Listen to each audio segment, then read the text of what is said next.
तो चलिए हम इसको हल करते हैं प्रश्नावली क्रमांक 1 को। तो प्रश्न क्या बोल रहा है इससे हम पहले समझते हैं।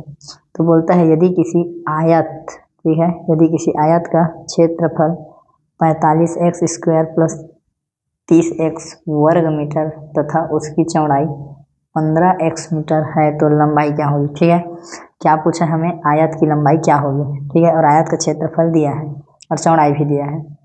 तो हम एक फार्मूला जानते हैं, तो यहाँ पे लिखेंगे हमें ज्ञात है कि, ठीक है, क्या ज्ञात है, तो आयत का क्षेत्रफल का क्या होता है, फार्मूला होता है आयत का क्षेत्रफल बराबर आयत की लंबाई गुणित आयत की चौड़ाई। ठीक है, तो चलिए इसे हम हल करते हैं। तो आयत का क्षेत्रफल बराबर क्या हो जाएगा, लंबाई गुणित चौड़ाई। ठीक है, ये होता है। और हमें आयत का क्षेत्रफल दिया है, इसको लिख देते हैं 45x² धन 30x, और लंबाई पता करना है तो इसको यहीं रहने दो, और चौड़ाई दिया है 15x मीटर। ठीक है, अब आप देखिए कि ये जो लंबाई है इसको हम इधर लिखते हैं, ठीक है, और ये 45x² धन 30x। ठीक, अब यहाँ से आप देखिए कि ये जो 15x है उसका लंबाई के साथ गुणा हो रहा है, और जब ये इधर आएगा तो इसके साथ क्या हो जाएगा, इसका भाग हो जाएगा। ठीक है, तो ये इसके नीचे में लिखाएगा। ठीक है, यहाँ पे लिख सकते हैं आप पक्षांतर करने पर, पक्षांतर की क्रिया हुई है। ठीक है, तो दोस्तों हम आगे और हल करते हैं।